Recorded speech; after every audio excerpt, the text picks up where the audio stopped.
Some viewers may find the following video disturbing. Viewer discretion is advised. Hey everyone, welcome to the discussion for the founders of Teotihuacan. This is one of Board and Dice's newest games that was randomly sent to me as a review. Like, I don't even know how I get their games, but somehow I'm on a list. So this was a game that I did know about relatively, but I was actively avoiding because of founders of Gloomhaven. I'm like, okay, well, this is going to be equally shit because Teotihuacan is a phenomenal game. Right. And I'm like, well, okay, how are they going to, like, just cash grab off the name and then end up just it being just a trash game? Nope! I think this game is really, really good. Like, it is that perfect blend of strategy, tile placement, and diminishing action selections. Right. That, like, almost like you have to forward think to do well, because in the run through I lost by 10 points. In my head, I was actually going to finish all of these. Right. And I was like, oh, I can go there, buy the level 4 building, and that'll complete these two. But I didn't finish it by the time the third round came around, so I was like, I only have 3 actions. Right. I can't spend all those to then get the fourth one, because then that's my entire turn. Right. And then I can't complete them. So I'll have it, but I won't complete it. Right. And that was the same, like, I was over here thinking, okay, I can get both these greens to make this just a powerhouse of green right here in this corner. Mm-hmm. And nope, it happened. Yeah. So we have played this game multiple times, both vying for... Well, the first one was a little bit more... We did the same strategy, kind of. This one, we totally started on opposite ends. Right. And the spread was about the same. Yeah. 8 points to 10 points is in both games we played today. And it's like... That's super fascinating. Yes. It's such a clean, balanced game. Right. Although I will say, I feel like I was struggling the entire time. I'm like, I don't have resources. And I felt like almost the opposite. Like, again, the strategy I went was green, which means I needed a lot of wood and then gold for the buildings. Mm-hmm. And I just had a ton of stone. Yeah. And I was like, I don't need it. Yeah.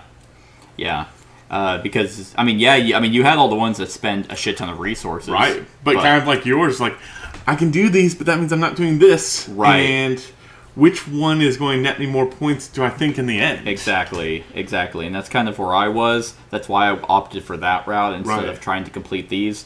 So what are your overall thoughts on the game? I really enjoy it. Yeah.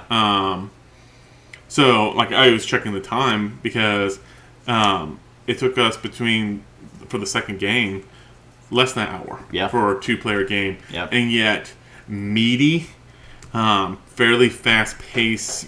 You have lots of choices, but not to the point where I would feel like, oh, I'm just overwhelmed with choices. Mm-hmm. It's really 3 columns with an A or B side to it, with a little bit more because of the powers that are on it, but it's only the first time. Mm-hmm. And so then thinking, it's like, okay, what's Seth going to want to do? And is that going to influence, like, do I need to go there first before he gets there, even though it's kind of out of the sequence that I want? Right. Because it's just that little touch better. Mm-hmm. And because the point spread has been so low, like, every bonus tile is good. The one that's worth 2 points, might not sound great, but it's worth 2 points is, okay, well, now it's an 8-point spread. Right.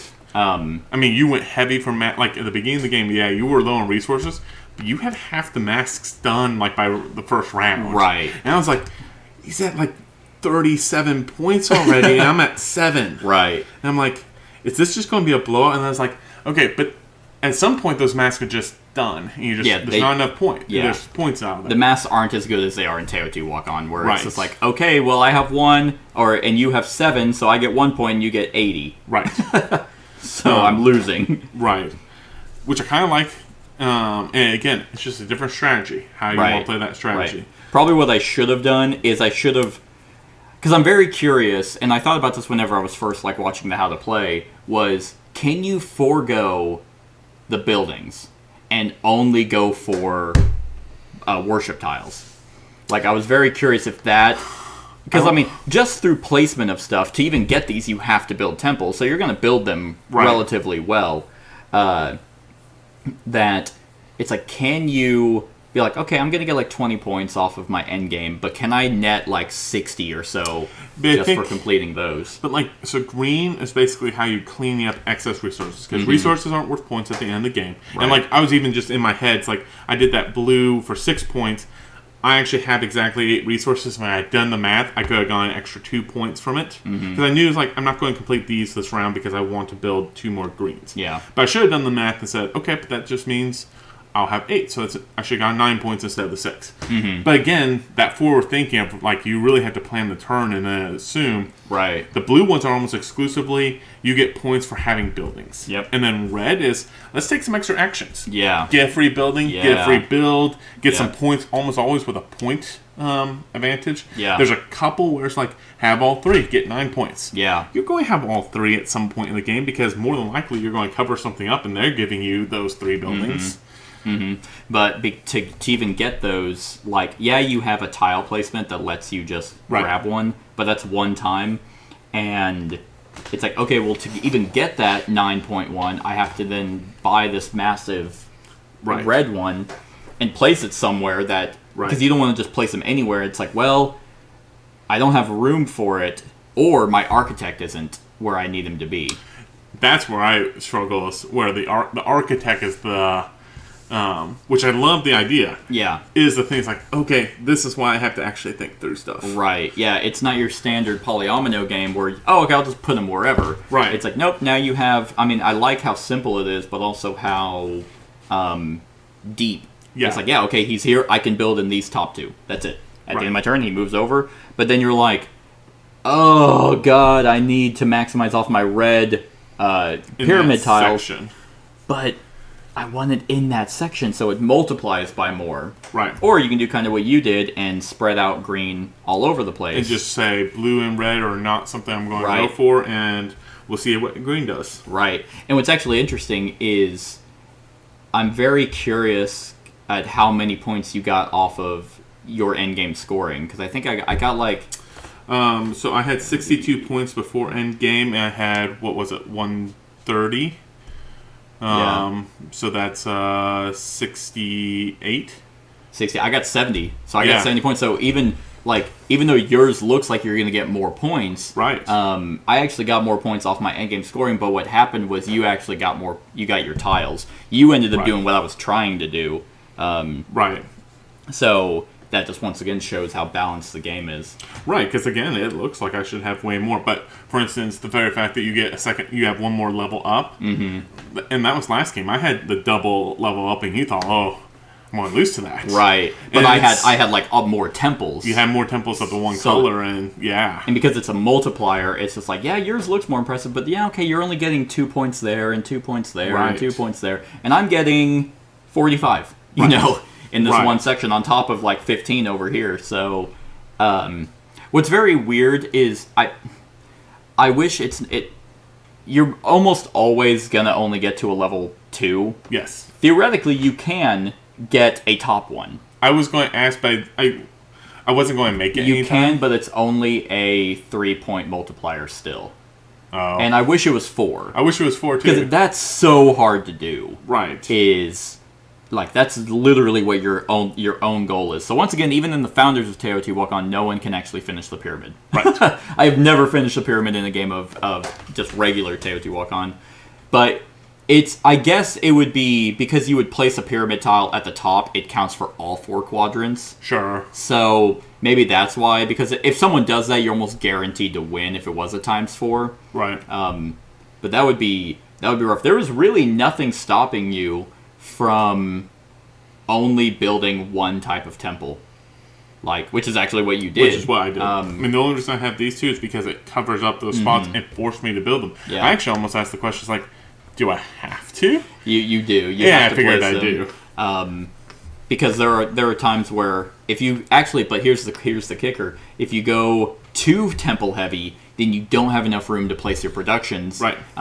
Or if you do place them, you're placing a level 4 and getting 2 stone out of it. Right. So you're like, Well, and that's kind of where I was running out. Whenever I needed gold, I placed that, and I'm like, crap, there's no good place for me to put it. Which is why at the end I started doing the single spots. Mm-hmm. Because you get 2, and there was enough spots where I was going to get between 2 and 3, but not taking up almost any room on my board. And it's like, and then when you do this production, then they're each worth an extra resource versus the 4 is just giving you the same amount as a 1 space service. Right. But that, it's like you almost get diminishing returns. It's like this is good if you can get the extra. Yes. I don't know what that action is called. I'm trying to blank search, but influence. Yeah. The extra influence. It's like, okay, well, I can do an influence, so I can do this one to produce, and then and then now I can combo and do this one.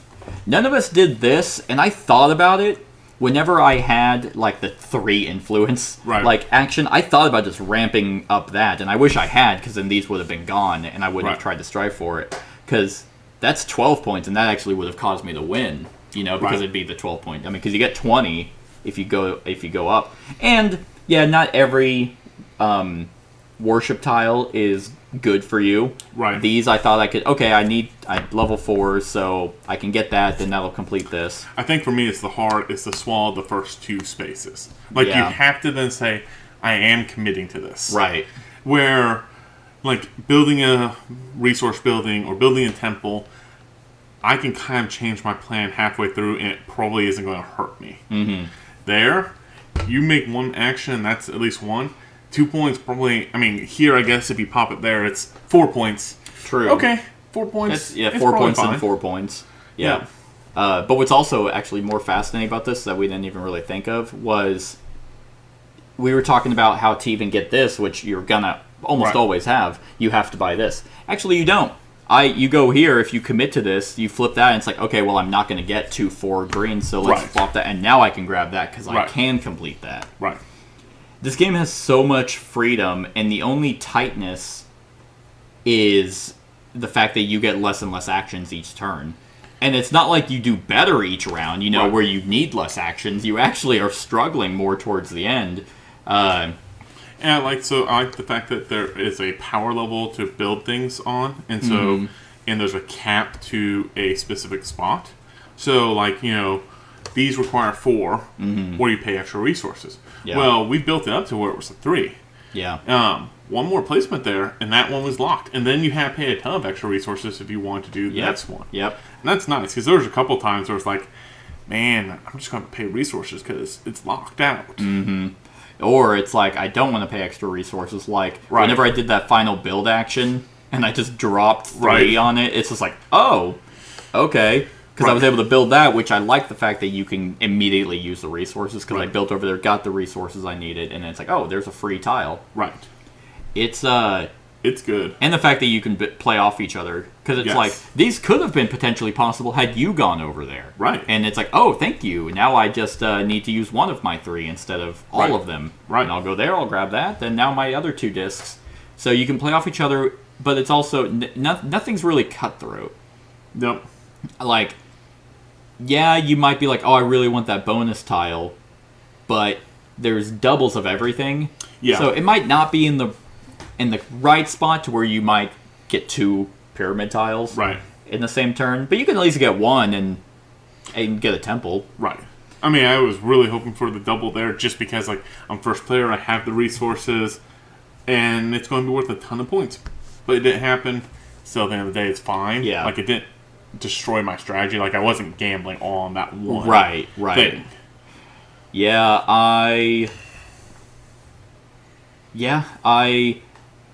really can't think of any negative. I mean, and it's super solid at 2. Yep. Like at 3 and 4. I mean, 3 and 4, it just 4-player game. 4-player game, it's still a 4 round. 3-player game, you're actually down 1 round. Okay. But it increases spots, and you actually have 1 less action disc. You only have 5 actions in a 3-player game. Oh, because of the timing. Right. So I'm actually looking up this designer because his name looks super familiar. Those founders of Gloomhaven have a 6.7. Founders of Teotihuacan. Okay, so the designer, Philip, he did... Okay. Mandala Stones. I know some people Okay. have played that. Well, that's all I can see. Interesting. I totally thought he looked familiar, but maybe not. I mean, I'll say solid. Yeah, and the fact that it's like, okay, well, we played on the A side. There's 4 of these in here, Right. And the opposite side has a completely different Layout. layout. Well, it's the exact same layout in terms of the masks, but it's the middle, and that's the focal point is the Right. pyramid. That it's like, yeah, because mine doesn't even give me a starting red. Yeah, so mine was heavy into points. Oh yeah, 2 points. Yeah, it was. Almost no beginning resource stockpile buildings. At least gold, which I think gold is a pretty important starting one. Yeah, well, it's interesting because all resource. This is one of those where it's like you would think gold is super good because I believe in Teotihuacan gold is wild. It counts for everything except cocoa. No, that's the obsidian. It's wild. Was obsidian wild? Yep. Okay.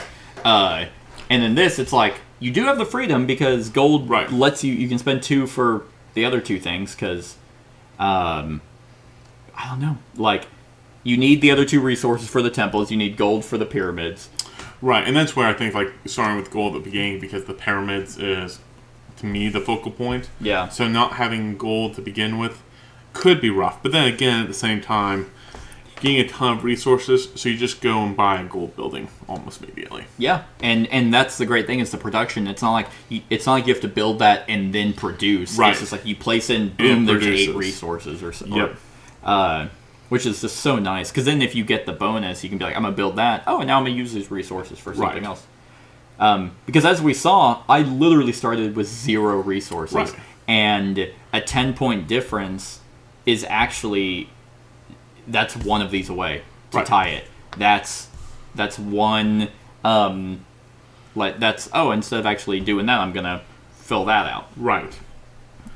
So you can start with no resources and just gear for these. Right, and that's why I think this game is solid. Yeah. It's mostly, I feel like you can start with almost any strategy you want. You can do a mixture, do some resources, do some temples. Right. Go ahead, like, I exclusively went resources for mine. Which again, then, kind of determines what your first couple moves are going to be on this board. Like, True. we really weren't helping each other on turn 1 because you needed resources and I didn't. Right, that's true. Yeah, so it's like I had to use all my actions to get the resources, and Right. you had to use all your actions to get temples. Right. But what's also, I don't remember what I was gonna say. I drew a blank. Now that's not to say this game for me doesn't have negatives. The main one is the fact there is no insert in this fucking game. They didn't even come with bags. They literally gave you no way to store this game. No, that's not true. They came with bags for the resource cubes. But Okay. for a polyomino game, to literally have no way to store it is very frustrating. Like, it's super duper frustrating. I hate it. Getting that out of the way. Do you have any negatives? I have one thing that's not my favorite Okay. on the game. I don't like the masks. Like, I think, yeah, they're immediate victory points, but at least in a 2-player game, the points diminish very quickly. Right. It's like, so everyone's rushing for the purple. Right. Whoever, and that's kind of deterministic on how you're starting out. Right. It's like, okay, that's 9 points, and then it jumps down to 5. And almost immediately, it's like, eh. It becomes a lot less valuable. Yeah, I very much like the set collection of masks in Teotihuacan. Right. So I would say there's things I could do to improve them on, but I don't know that I think that's like it's a negative. It's just it's fine. It is whatever. Like, it's not like the worst thing. It's more just like I completed that section. Right. There's still a mask left. All right, that's 2 points. Right. Which again, 2 points is not nothing in a game like this. Right. And that's trying to think of no other negatives. I mean, honestly, it feels super balanced. Mm-hmm. it feels like the game that it's kind of played off of, where it's lots of choices. Yeah. And it's familiar. Right. Like, if people are like, why would they get this instead of... well, they are radically different games. Yeah, they're like, completely different games. Dice worker placement, rondel versus a polyomino game. But the feel, like, the choices that I have to make, and always feeling like I want to do more, but I don't have the actions to do more. Yeah. Feel very similar in both games. Yeah, and it's not like, oh, another polyomino. No, I mean, yeah, it obviously is, but the action discs is unique. I know there's games that you can bounce off of, or you can stack on each other, and it's like, oh, hey, you made that weaker for me. I know there's games out there that have that same feel, but that's fun. The architect, that in and of itself makes the polyomino unique. Yep. You're going to be somewhat familiar, because Teotihuacan by itself is like, every time I play it always shocks me at how short the game actually is. Yes. Because I'm like, man, I'm going to do all this. Oh my god, the game's almost over. Right. And I played the newest expansion for that, a 2-player game, and I was like, I can't do everything I want to do. Right. And some people don't like that. Some people like to be able to do everything. But for me, if you're able to do everything, we'll play the game once and then you're done. Right, and like also like there's a lot of what I call engine builders, and this is a little bit engine buildery still. Bit, yeah. Where I feel like you get your engine built and then the game ends. Here, I'm constantly trying to build how I want it to build, and it still ends before I'm done with it, but not in the sense like it was bad. Right. Like it ends to me on that cliff note or cliff face of I want to do more, but I just don't have the actions to do it. Yep. And it's not a bad feeling. Like, I don't feel like, oh, that kind of sucks. Like, I just want to go back and do it again. It's like, I kind of just want to go back and play a different strategy now. Right. And you just can see where the puzzle goes. Right. And you can harken back to, I mean, there was one where it's like, I probably shouldn't have blown my load to be like, oh, one action. Right. And then it's like, oh, you still have 3. I mean, I think it was even like this one where, nope, it was the round before.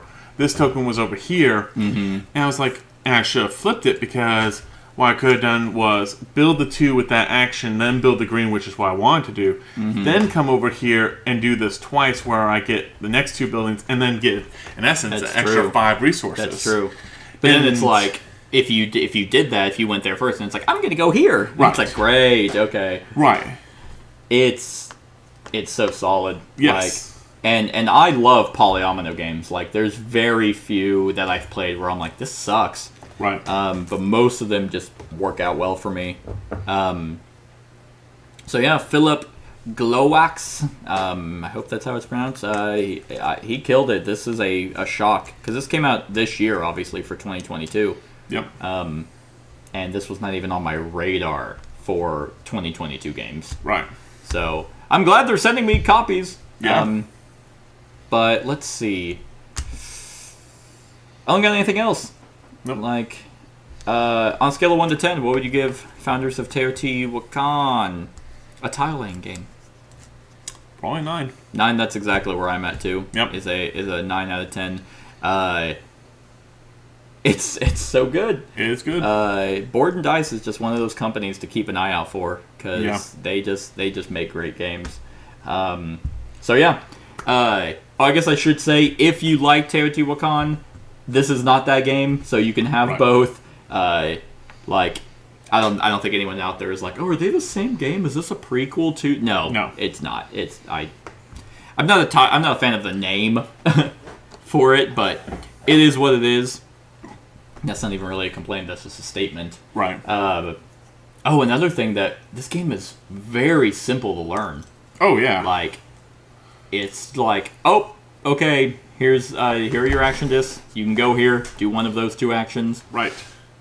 That's it. And then here's some powers that are pretty consistent all the way across the board. Yep. The 2 things I need to stress is that your architect denotes where you can place. Right. And final scoring. Right. And there's only one final scoring thing. Right. And the scoring is super simple. Yeah. Pretty straightforward. Yeah. I don't like the fact that it goes up to 80. Because that's such a weird victory point thing. Because, like, I had, like, 79 the first game we played. And I got 30 points. And I'm like, Okay, so I'm over here, but that's weird. All right, pulling out my phone. Yeah, and I've seen this with other games. I know why. It's just because if you made it smaller so you could get to the 100, it's hard to do 100 on a 4-sided board. Or personal board. On a personal board. Yeah, and the fact that you... Yeah, that's also kind of strange that you keep track of your own score, but don't play with people you think will cheat. Right. And other than that, because there's so many times you just get very minuscule points. 2 points here, 1 point here. It would be annoying to have someone constantly do it. Right. And I'm of the opinion, I hate when people are like, did I gain my points? I was not watching you. Right. So if you were not keeping track, then... So the only way that I would... So I'm fine with that with points, like in seeing the other option, which I think would change it a little bit. So these that you score, you just put off to the side.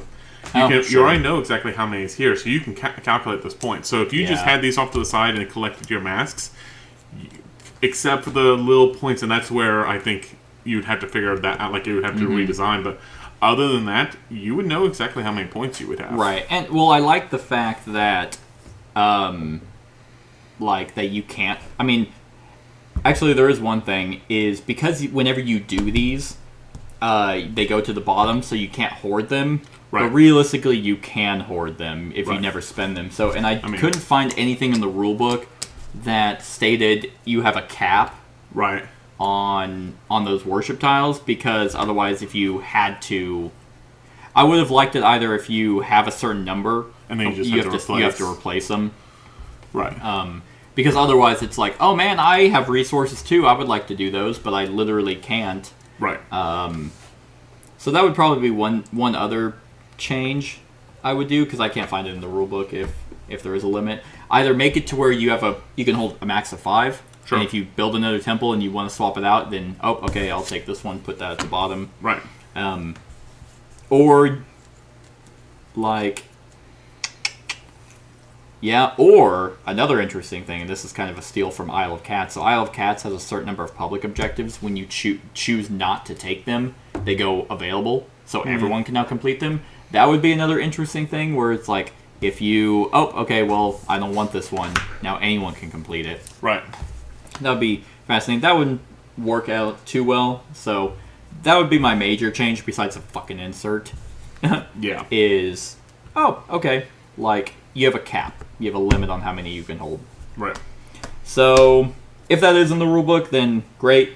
Like, it's not like you maximized off having all those, but just the fact that you had all them limits, but I wasn't building green temples anyway, so it didn't matter. Right.